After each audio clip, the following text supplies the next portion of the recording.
So good evening to doctor and everyone. Today we are going to talk about the quality practice in Toyota Motor Corporations.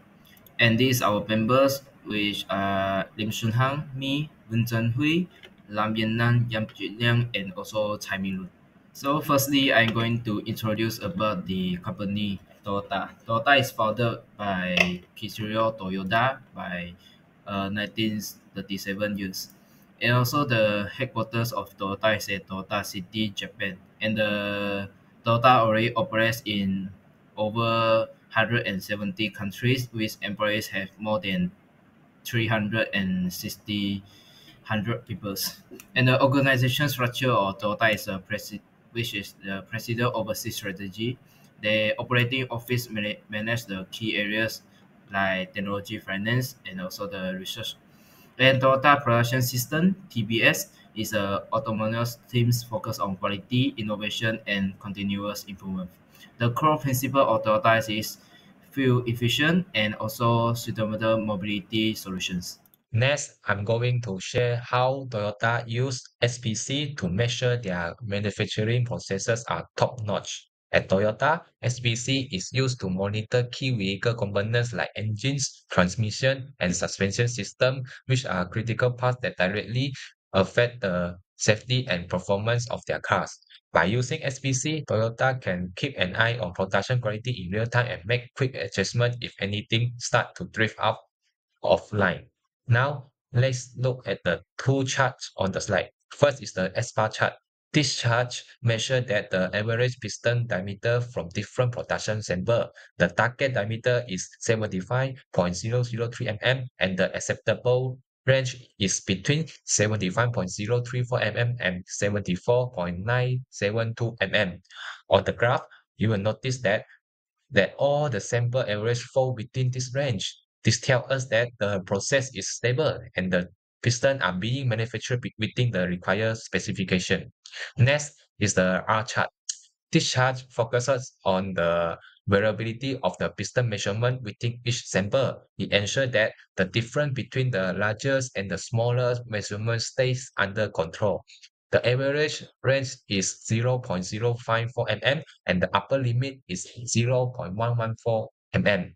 Here, all the data points are within the limit, showing that the process variability is consistent and well management. That's all. Thank you. Good evening, Doctor, and I'll present a Pareto analysis. Pareto analysis, often referred as the 80-20 rule, which is 80% of problems are caused by 20% of causes. How Toyota uses Pareto analysis? They basically use Pareto analysis to identify recurring defects, inefficiencies, or process failures. For example, they're used in pen application, engine assembly, and component fitting. I will take the pen application as the example to explain. So by applying active 20 rule, Toyota recognized that a small number of issues were responsible for the majority of defects. So we can see the chart that I show in the slide. We can see that spray system calibration has the highest frequency, which is 70%. So what action does Toyota take to solve the problem? First is they upgrade the spray equipment. They invest more in spray equipment and buy the advanced pen spray system that can provide better control. Next is improve calibration and maintenance. They implement stricter calibration standards and do more frequent maintenance. Next is employee training. They provide additional training to the worker so the worker will be more professional and produce better quality product. Last action is process monitoring and control. Toyota implemented more frequent inspection of the pen application process to monitor spray system performance.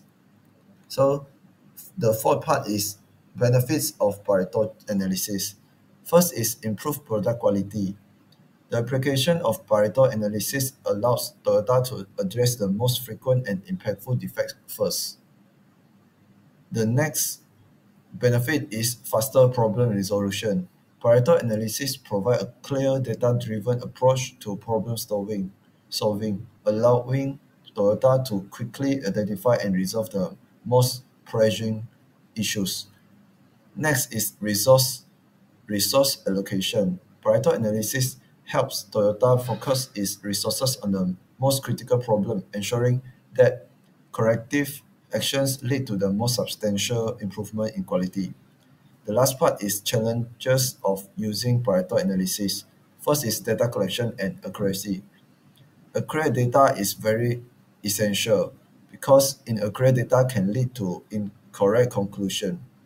Overemphasize on the most frequent defects. While Pareto analysis is helpful for addressing the most common issues, it may overlook less frequent but potentially more severe problems.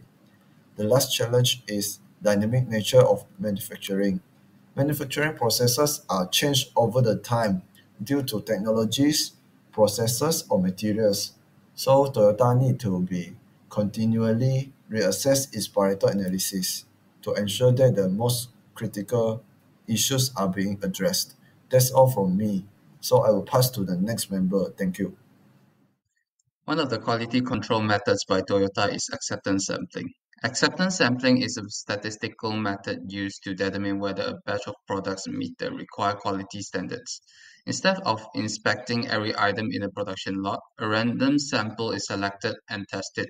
If the sample meets quality requirements, the entire batch is accepted.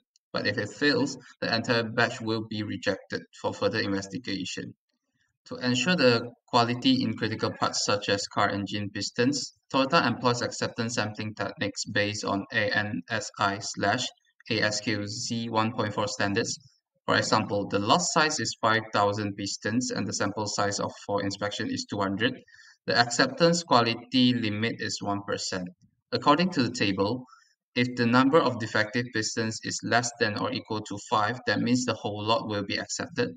On the other hand, if the number of defective pistons is more than 6 or equal to 6, that means the whole lot of pistons will be rejected. The benefits of acceptance sampling by Toyota is it can reduce the cost and the time, and it can also prevent the defective part from reaching to the final assembly stage and ultimately ensure that only high-quality vehicles are delivered to the customers.